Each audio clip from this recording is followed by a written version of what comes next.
You're watching UNICEF television. A few years ago, Hibak Abdi's family fled fighting in Somalia and made their way to safety in Ethiopia, where they lived as refugees for 4 years. The family has since returned and settled in a camp for displaced people 12 kilometers from Burao town, Somaliland, northwest Somalia. 14-year-old Hibak helps her mother before going to school. She is enrolled in Kusar Primary, half a kilometre away from her home. This morning, her first lesson is mathematics. After I finish primary school, I want to go to high school, then to university. I want to become a doctor, so I can help the people in my community. Conflict, poverty, and lack of appropriate facilities, as well as local authorities' inability to sustain teacher salaries, had a serious impact on children's enrollment and school attendance. UNICEF continues to support education of children in Somalia by providing supplies and textbooks for primary schools throughout the country, as well as teacher training and incentives. Mr. Ahmed has been working in this school for 8 months now. He recalls the teaching situation when he arrived. Before the textbooks were brought to the school, teaching was difficult and pupils had a hard time grasping the lessons. For example, a lesson that should have taken 2 days to finish took 5 days.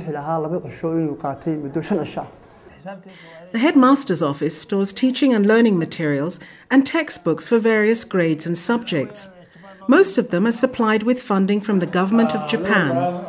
This is part of its support to UNICEF efforts to improve social services for vulnerable and displaced communities in Somalia, including access to basic education. As a result, more than 400,000 Somali children and 10,000 teachers across the country have benefited from Japan's contribution since 2009. In Somalia, access to basic healthcare is scarce. That's why UNICEF and its partners support key life-saving interventions to Somali children and women through strengthened health services. Here at the Maternal and Child Health Clinic in Burao town, refrigerators donated by the government of Japan store vital vaccines. Without these, the ongoing nationwide Child Health Day outreach campaign would not be possible. The major vaccines we have here is intended to reduce the high incidence of debilitating or high killer diseases for under 5 children. And without these good refrigerators and deep freezers here, it wouldn't have been possible to have and distribute all these vaccines.